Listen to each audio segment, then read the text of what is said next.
चलो अब CG board कक्षा 10वीं के विज्ञान सब्जेक्ट के मैं यहाँ पे 2 नंबर के आईएमपी क्वेश्चनों को बता देता हूँ। ठीक है, तो इसमें क्या क्या पढ़ना है आपको मैं पूरा बताऊँगा। और आज का जो पेपर हुआ था ना सामाजिक विज्ञान का, उसमें मैंने पूरा का पूरा देखा कि 2 नंबर के क्वेश्चन कहाँ से अटेम्प्ट हुआ है। मैंने अनसॉल्व भी छान मारा, जितने भी सन में आए हुए क्वेश्चन ठीक है पेपर थे उनको भी मैंने देखा। और जो मेरे पास कुछ आईएमपी सूची वाला जो कुछ प्रश्न बैंक है ठीक है, उसको भी मैंने देखा। तो ये कहीं से भी यहाँ पे जितने भी मैंने ढूंढा है वहाँ पे कहीं से भी 2 नंबर के क्वेश्चन नहीं आए हैं। जितने भी प्रश्न आए हैं ना वो सब के सब नए थे। तो यहाँ पे आपको जो विज्ञान सब्जेक्ट में पढ़ना है ठीक है, तो यहाँ पे देखो जब उसमें सन में आए हुए क्वेश्चन एक भी अटेम्प्ट नहीं किए थे, मतलब एक भी नहीं आया था उसमें, तो बहुत कम चांस है कि विज्ञान में भी वैसा होगा।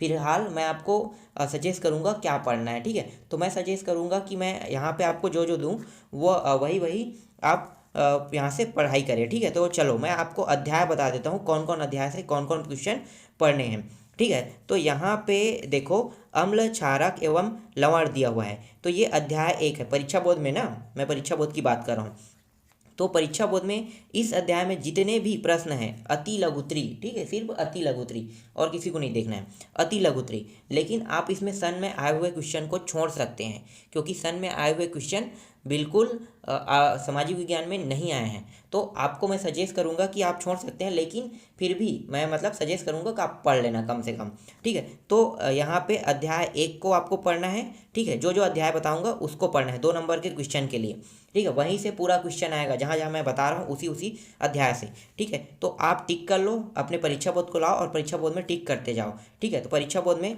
आप टिक कर लो, यहाँ पे मैं बता रहा हूँ ठीक है, जो जो चीज जो जो अध्याय मैं बताऊंगा उन्हीं अध्यायों को आपको टिक करना, वहीं से पढ़ना है ठीक है। अम्ल क्षारक एवं लवण को पढ़ना है, अध्याय 1 है ठीक है। यहाँ से 2 नंबर के क्वेश्चन आएंगे, इसमें जितने भी अति लघुत्री प्रश्न है उसी बस को आपको पढ़ना है ठीक है। इसके बाद अध्याय 2 देखो, अध्याय 2 में है ऊष्मा और तापमान दिया हुआ है, तो ऊष्मा और तापमान वाले को पढ़ना है। यहाँ से भी 2 नंबर के क्वेश्चन आएंगे, जितने भी प्रश्न उन सबको देखना है ठीक है। फिलहाल मैंने आपको ये एक चीज़ बताया है कि सन में आए हुए क्वेश्चन नहीं आए हैं, फिर भी अगर यहाँ पे होगा तो आप लोग पढ़ लेना ठीक है, लेकिन उसकी तैयारी थोड़ा कम करना। लेकिन जो सन में नहीं आए उनकी तैयारी अच्छे से करना, क्योंकि वो क्वेश्चन आएगा ही आएगा ठीक है। जैसे सामाजिक विज्ञान में क्या है वैसे ही अगर करेगा तो ठीक है, तो आप लोगों को वैसे ही तैयारी करना है। चलो आगे बताते हैं। इसके बाद देखो अध्याय 4 में आना है डायरेक्ट, अध्याय 3 को नहीं देखना है। अध्याय 4 में है तत्वों का आवर्ती वर्गीकरण, आप परीक्षा बोर्ड में देखना ठीक है, तत्वों का आवर्ती वर्गीकरण। तो तत्वों का आवर्ती वर्गीकरण में आपको पढ़ना है ठीक है। ये भी अति लघुत्री प्रश्न यहाँ भी पढ़ना है, यहाँ भी 2 नंबर के क्वेश्चन यहाँ से आएंगे। फिर यहाँ पे देखो अध्याय 5 है ऊर्जा स्वरूप एवं स्रोत दिया हुआ है, इसको भी आपको पढ़ना है, यहाँ से भी 2 नंबर के क्वेश्चन आएंगे इस अध्याय से ठीक है। इसके बाद आप डायरेक्ट आ जाओ यहाँ पे, मैं आपको बता रहा हूँ कौन से में जाना है हमें, हाँ अध्याय 10 में जाना है डायरेक्ट ठीक है। इसके बाद आपको डायरेक्ट अध्याय 10 में आना है। अध्याय 10 को टिक करो, दैनिक जीवन में रसायन है ठीक है। तो दैनिक जीवन रसायन में जितने भी अति लघुत्री प्रश्न हैं उन सबको पढ़ लेना ठीक है। इसके बाद आपको पढ़ना है अध्याय 11 पढ़ना है। अध्याय 11 में है जैविक प्रक्रिया पोषण परिवहन श्वसन उत्सर्जन ठीक है।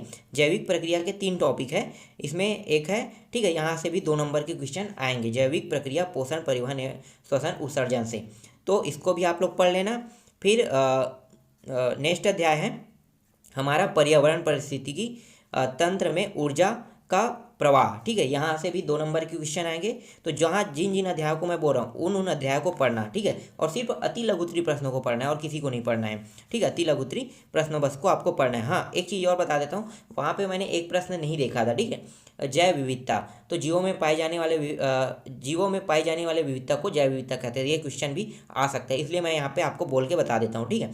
जीवों में पाई जाने वाली विविधता को जैव विविधता कहते हैं। जैव विविधता किसे कहते हैं, तो बुक में वो क्वेश्चन नहीं था इसलिए मैं आपको बता रहा हूँ ठीक है। तो अध्याय 12 तक के हो गया। इसके बाद आपको पढ़ना है यहाँ पे 15वां और 16वां ठीक है। 15वां भी है जैव जैव प्रक्रिया है ठीक है, नियंत्रण एवं समन्वयक है, और 16वां जो है जैव प्रक्रिया प्रजनन वृद्धि और परिवर्धन दिया हुआ है। तो ये तीनों यहाँ पे ये दोनों जो है ना इसको पढ़ना है, 15वां और 16वां को भी आपको पढ़ना है अध्याय में।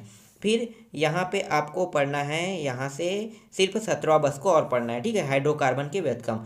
तो यहाँ पे जितने भी अति लघुत्री प्रश्न हैं उन सबको आपको पढ़ना है, क्योंकि मैंने अभी आपको बताया है कि सामाजिक विज्ञान में एक भी प्रश्न रिपीट नहीं हुआ है, न ही प्रश्न बैंक से क्वेश्चन आए हैं और न ही किसी सन में आए हुए क्वेश्चन को वो लोग उठाए हैं। इसी हिसाब से मैं यहाँ पे जिन जिन अध्यायों को बोल रहा हूँ उन उन अध्यायों से आप लोग पढ़ना, क्योंकि वही से क्वेश्चन बनेंगे। ठीक है, तो मैंने पूरा बता दिया, इसलिए मुझे आपको आईएमपी के तौर पे तो पूरा प्रश्न देने की ज़रूरत नहीं है। बस आपको क्या करना है, उस अध्याय को आपको टिक करना है जो जो मैंने अध्याय दिया है, और आप उसको पढ़ना, 2 नंबर क्वेश्चन वही से फंसेंगे।